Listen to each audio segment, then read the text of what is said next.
holding things together with plastic and tape. We need better tools. Someone who's trained to use them. There's a place a lot like this one. The leader might take you in. You're gonna take them to Hilltop? With you. Whoa.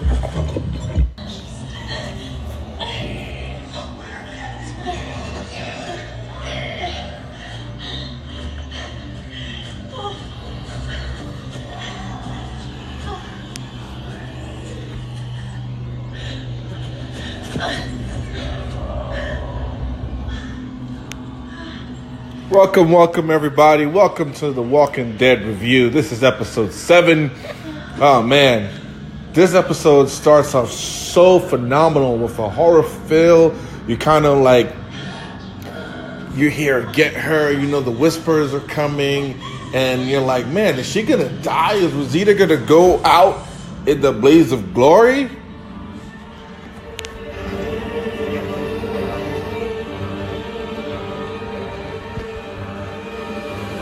Yeah, it started. I'm watching the episode right now, and I gotta say, I thought it was gonna be something spectacular with the way it started, with Rosita being chased, and I kind of was a little disappointed in this episode. Not too much going on, a lot of fluff, ladies and gentlemen. Let's call it a fluff party. There were 2 major events going on in this episode. One with Michonne bringing the new survivors over to the Hilltop. And you also have, what was the other one? Carol, right? So Carol was doing the whole backyard trip, going down memory lane with Daryl. And from what you could tell, Daryl he's lost without Rick. He seems to be the one, maybe between him and Michonne, that Rick has affected very hard. I mean, definitely they have that brothership bond, and it looks like it's alluded that he was looking for Rick because he didn't find the body, and he feels like he's out there, and he just, he wants to get some comfort from that.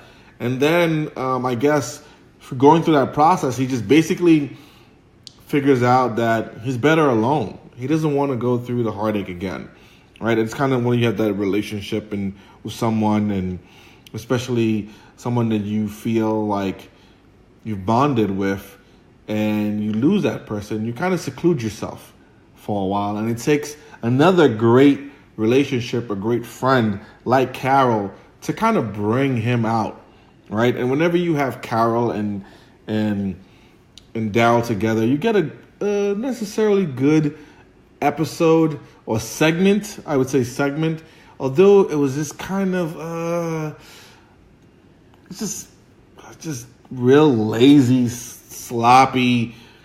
You know that she was there to bring Daryl over to the Hilltop, and it just didn't have anything creativity like putting the episode together where Carol gets there and she's trying to control the conversation of, why are you here, Daryl? Why are you doing these things? Why are you even, secluding yourself when you have friends, you have family?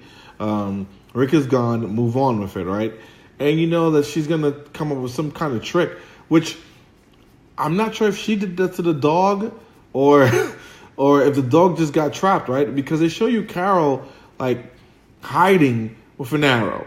And as sneaky as she is, I could see her trapping the dog just so that Daryl could have something to go look for, and then just kind of creating the hostility or anxiety for Daryl so he could get the kid to help him out, and maybe getting him to do what she wants, which is move over to the Hilltop and help her son out, right?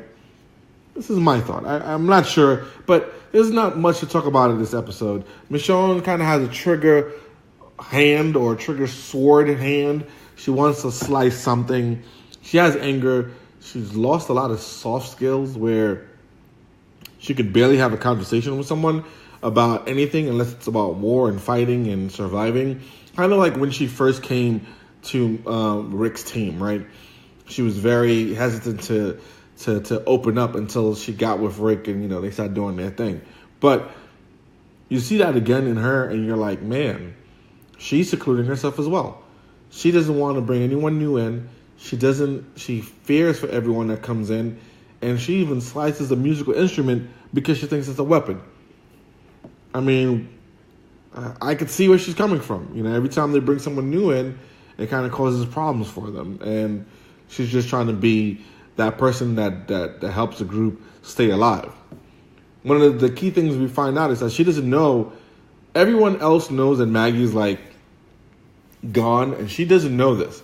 And so they're kind of treating her how you would treat an older individual that secluded themselves, or just someone who cannot handle emotion, right? So you try not to give them too much to create that anxiety that they might go through if they find out something new is going bad or something new has happened, right?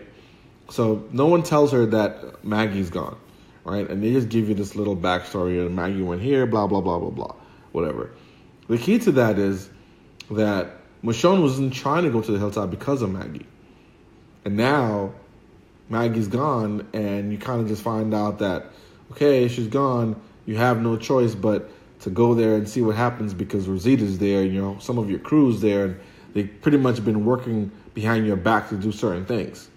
As a leader, you find that kind of strange that all of this is going on, and now they're all apologetic to the point where they're like, oh, we didn't want to tell you because blah, blah, blah, blah, blah. This is the episode. It starts off with a great, thrilling Rosita running away from the Whisperers. Get her. She's dead. Da, da, da, da. And then they set it up with a small backstory. But I think instead of working on the whole group of survivors, the new survivors, I feel like they should have just worked on one or two survivors. You know, introduce us to the characters one by one, but not as a whole group. And I can see why they're trying to, because there's only a couple of episodes left. But man, does it feel forced? Does it feel rushed? Like, here's the characters, learn them, know about them, you know. And even when they tell you about the death of one of the main characters of the new survivors and how he affected them, you're still like, you know, until they bring him to the point where he's a zombie, you still don't really get the impact. And they don't kill him. Michonne kills him. So you're like, man, what the hell's going on? At least go through the pain of killing him. And I think that would have meant more than if they killed him instead of Michonne.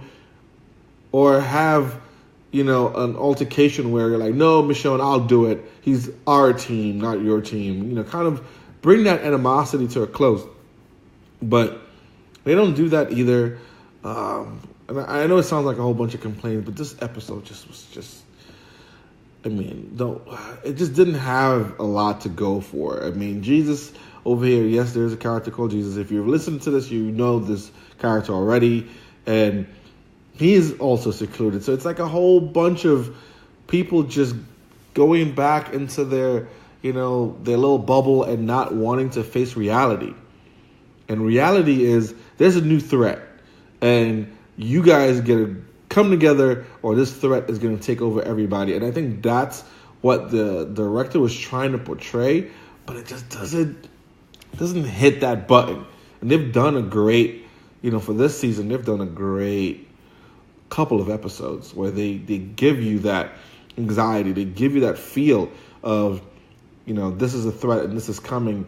And although it was done with Rosita, it just felt like the other segments, the other parts of Daryl and Carol, I just felt like the old nonchalant episodes that we've had in the past with Fluff, where they're trying to tell you this is what's going on. And I think the Daryl part and Carol, although it was good to see them together, it could have went faster.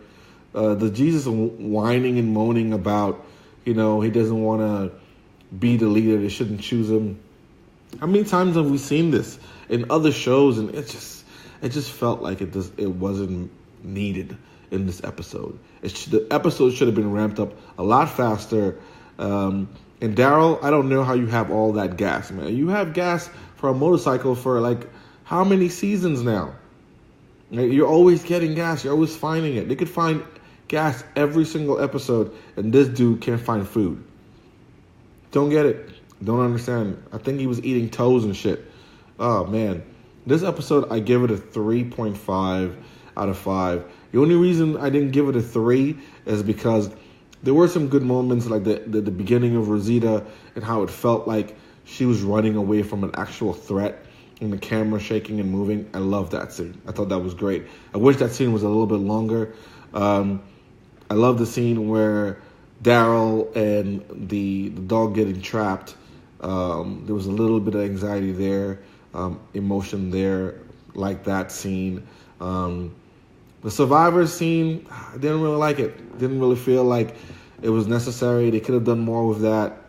Didn't really think that was a good scene.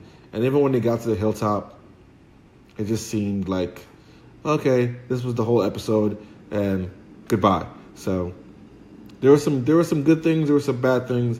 It looks like they're ramping up to the end, so we'll probably get a better episode, and hopefully we don't get something like this again. This was definitely fluff and terrible execution by the director. Just started off great and just went downhill from there.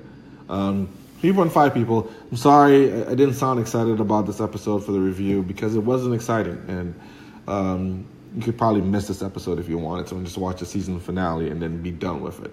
But I'm still probably gonna stick around for the Walking Dead because I like what they've done so far. This was the only episode I felt like, man, this was just terrible. But it kept me wanting to know what was gonna happen and what the new threat is. What the new threat is going to be. Like, why are these, zombies able to talk? And is there a leader of these zombies? And all that kind of stuff is going on. So definitely look forward to my future reviews for the season finale and how I feel. And if I am going to continue watching it. But for now, it seems like I am. And thanks for listening. This is Hood News Review. Definitely look forward to hearing from you guys on Twitter, Facebook, just Hood News with a Z, Hood News Media. We have some stuff on YouTube, and we'll be doing videos soon so you can see what we look like. I know you guys want to see what we look like. Definitely look out for that, and peace.